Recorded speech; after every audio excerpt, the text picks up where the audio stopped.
किसानों को समझाओ गोबर की खाद डालो। फिर कुछ किसान कहेंगे जी उत्पादन होगा क्या? उनसे कहना गारंटी मेरी, गारंटी भारत स्वाभिमान ट्रस्ट की। थोड़े दिन में भारत स्वाभिमान ट्रस्ट की तरफ से हम किसानों को कहेंगे कि आप बिंदास गोबर की खाद डालो, गारंटी हमारी, 1 ग्राम भी उत्पादन कम नहीं होगा। कैसे कम नहीं होगा? डालने का तरीका है।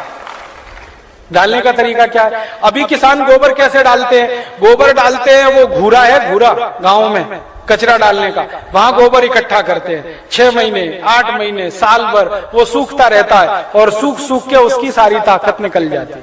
फिर वो सूखा हुआ गोबर हम डालते हैं, इससे उत्पादन ज्यादा नहीं आता।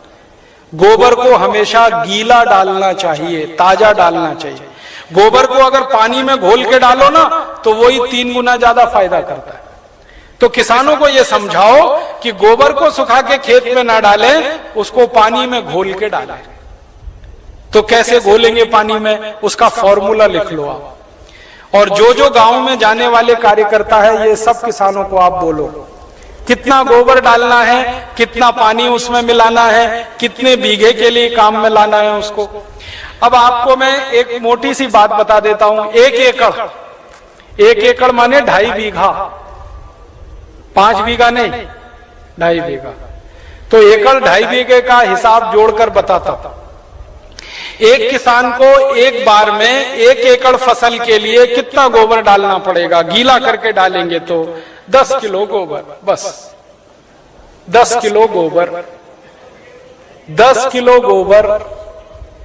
फिर से सुन लो, 10 किलो, ज्यादा नहीं बोल रहा हूं, 100 किलो नहीं, 10 किलो गोबर 1 एकड़ के लिए डालना। कैसे? लिख लो 10 किलो गोबर। फिर इसमें चाहिए 10 लीटर मूत्र। जिस जानवर का गोबर उसी का मूत्र। गाय का गोबर तो गाय का मूत्र, भैंस का गोबर तो भैंस का मूत्र, बैल का गोबर तो बैल का मूत्र। अब आप बोलोगे गोबर तो इकट्ठा कर लेंगे, मूत्र कैसे इकट्ठा करें? जानवर जो मूत्र देते हैं ना, जहां पे आप जानवरों को रखते हो वहां पे पत्थर वत्थर लगा के एक छोटी सी नाली बना लो और उसमें ढाल लगा दो। जितना भी वो पेशाब करेंगे वो नाली में आ जाएगा। नाली के आगे खड्डा खोद दो, वो सारा उसमें जमा हो जाएगा, फिर वो ले लो। और मैं आपको एक अच्छी बात बताता हूं, जानवरों के मूत्र की कोई एक्सपायरी डेट नहीं है। 1 साल, 2 साल, 3 साल, 5 साल, 10 साल, 20 साल, 50 साल खराब ही नहीं होता। तो चिंता करने की बात ही नहीं है। तो इकट्ठा होता रहेगा, खड्डे में डालते रहो। तो 10 किलो गोबर, 10 लीटर मूत्र, ठीक है। फिर इसमें मिलाना है लगभग 1 किलो गुड़, आधे से 1 किलो गुड़। गुड़ तो आप सब जानते हो। एक तो गुड़ होता है जिसको आप खा लेते हो, एक तो गुड़ ऐसा होता है जिसको जानवर खा लेते हैं, और एक गुड़ ऐसा होता है जिसको कोई नहीं खा सकता। गीला गीला, पुराना पुराना, काला काला, वो गुड़ खेत के बहुत काम का है। जो सबसे घटिया गुड़ है, जिसको ना जानवर खा सकते हैं ना आपका, वो खेत के लिए बहुत काम का है। तो वो गुड़ ले लो, आधे से 1 किलो। गोबर हो गया, मूत्र हो गया, गुड़ हो गया। अब इसमें लगभग 1 किलो डालना है दाल का आटा। दाल है ना, दाल, अरहर की दाल, मूंग की दाल, उड़द की दाल, चने की दाल, सोयाबीन की दाल, खेसारी की दाल, कोई भी दाल, 1 किलो उसका आटा। 4 चीजें हो गई, गोबर, गोमूत्र, गुड़, दाल का आटा। और इसमें डालनी है 1 मुट्ठी मिट्टी। 1 मुट्ठी में आधा किलो या 1.25 किलो तक मिट्टी आती है। मिट्टी कहां से लानी है? आपके खेत के आसपास अगर पीपल का कोई पेड़ है, बरगद का कोई पेड़ है, तो उसके नीचे से खोद लो मिट्टी। पीपल के पेड़ के नीचे की या बरगद के पेड़ के नीचे की? पीपल और बरगद के पेड़ के नीचे की ही मिट्टी क्यों खोदना? आपको मालूम है, पीपल और बरगद के पेड़ हर समय ऑक्सीजन देने वाले पेड़ हैं, और ज्यादा ऑक्सीजन देने वाले पेड़ के नीचे जीवाणुओं की संख्या बहुत होती है। तो पीपल और बरगद के पेड़ के मिट्टी में जीवाणु सबसे ज्यादा होते हैं। यही जीवाणु खेत को चाहिए। तो मिट्टी ले ली, 5 चीजें हो गई, गोबर 10 किलो, मूत्र 10 लीटर, गुड़ लगभग 1 किलो, दाल का आटा 1 किलो और मिट्टी लगभग 1 किलो। ये 5 चीजों मिला दो, घोल दो। हाथ से घोल लेना, खराब नहीं होंगे हाथ। नहीं तो डंडे से घोल देना। एक ड्रम में घोल लेना, प्लास्टिक के ड्रम में घोल लेना, नहीं तो लोहे के ड्रम में घोल लेना। प्लास्टिक का होगा तो अच्छा, लोहे वाला क्षरण ज्यादा होता है। अब इसको घोल के 15 दिन रख देना, 15 दिन रख देना। घोलने में तकलीफ आए तो थोड़ा पानी मिला देना, ज्यादा मत मिलाना, थोड़ा ही मिलाना। घोल के 15 दिन रख देना। 15 दिन के बाद ये खाद तैयार हो जाएगा। इस खाद में क्या होगा, करोड़ों करोड़ों सूक्ष्म जीवाणु पैदा हो जाएंगे। वो जो मिट्टी डाली ना, मिट्टी के जीवाणु अगर 1 लाख हैं तो 15 दिन में वो 100 करोड़ से ज्यादा हो जाएंगे। ढक के रख लो तो अच्छा है। छांव में रखना सबसे अच्छा, धूप में बिल्कुल मत रखना।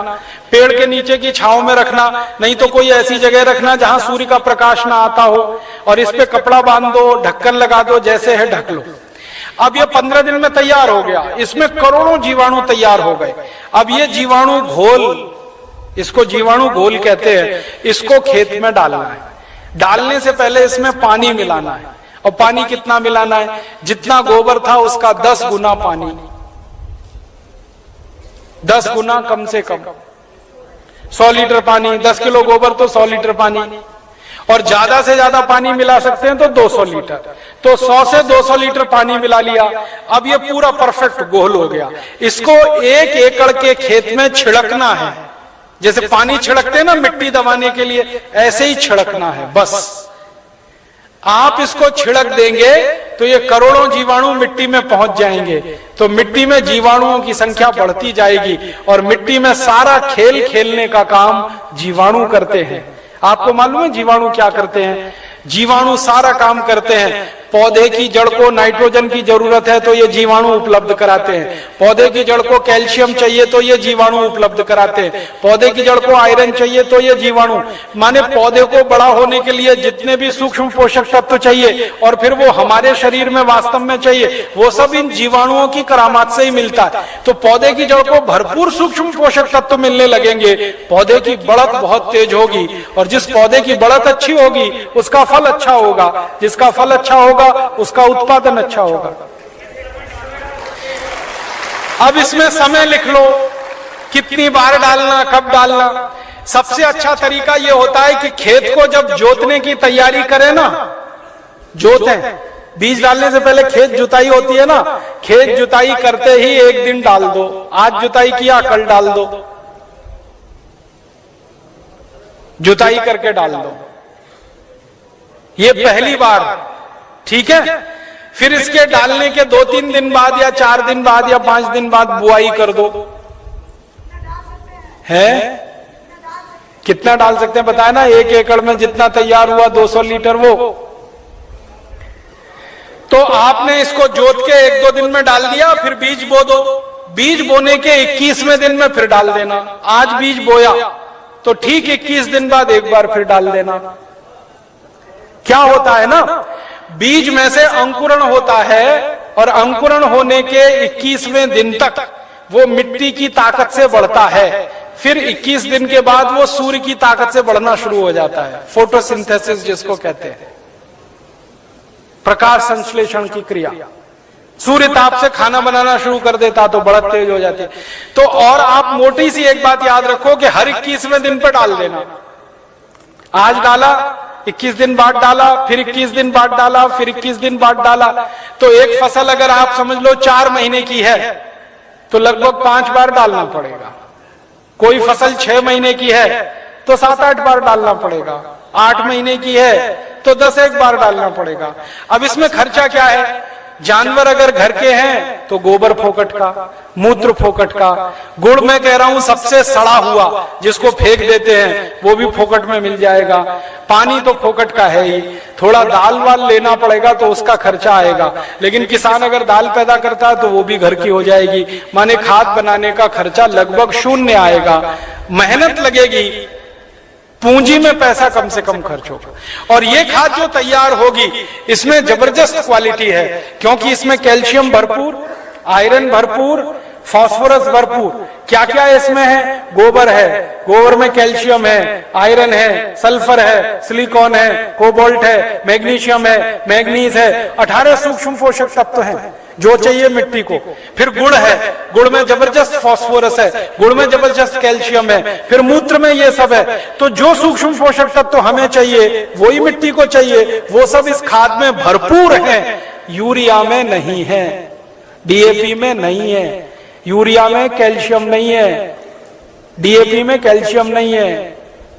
और कैल्शियम सबसे प्रमुख आधार है मिट्टी के लिए, क्योंकि खेत में कैल्शियम होगा तो पौधे में होगा, पौधे में होगा तो फल में होगा, फल में होगा तो भोजन में होगा, भोजन में होगा तो शरीर में होगा, शरीर में होगा तो हड्डियां मजबूत, हड्डियां मजबूत तो शरीर मजबूत। ये सारा साइकिल इसी कैल्शियम के उस पे। तो ये तो गोबर की खाद से ही मिलेगा, यूरिया डीएपी से मिलने ही वाला नहीं है। तो किसान को ये समझाइए आप। अब आपको समझ में आ गया, हर 21 दिन में डालना है, जबरदस्त फसल आएगी। पहली बार जब आप डालोगे ना तो किसान थोड़ा झिझक करेगा, उसको भरोसा नहीं है, विश्वास नहीं है, तो उसको कहना कि भाई तुम डालो, नुकसान तुम्हारा नहीं होगा। मैंने बहुत किसानों का हिसाब निकाला है, खराब से खराब खेत में जब गोबर का खाद डालते हैं ना तो गेहूं का उत्पादन पहले साल की तुलना में थोड़ा ही कम आता है, लेकिन उत्पादन जितना कम आता है उससे ज्यादा खर्चा बच जाता है, तो वो बराबर मामला बैठता है। हम यूरिया डीएपी में खर्चा करते हैं हजारों रुपए का, तब उत्पादन लेते हैं। यहाँ खर्चा ही नहीं है, थोड़ा उत्पादन कम भी हुआ तो फायदा ही है, नुकसान कुछ नहीं, इसलिए किसी किसान का नुकसान नहीं। और 2-3 साल लगातार आपने डाल दिया तो उत्पादन बढ़ना शुरू हो जाता है, लगातार बढ़ता है। और 10-12 साल में तो कई खेत ऐसे हैं जहां उत्पादन सीधे डबल हो जाता है, 100% की बढ़ोतरी हो जाती है।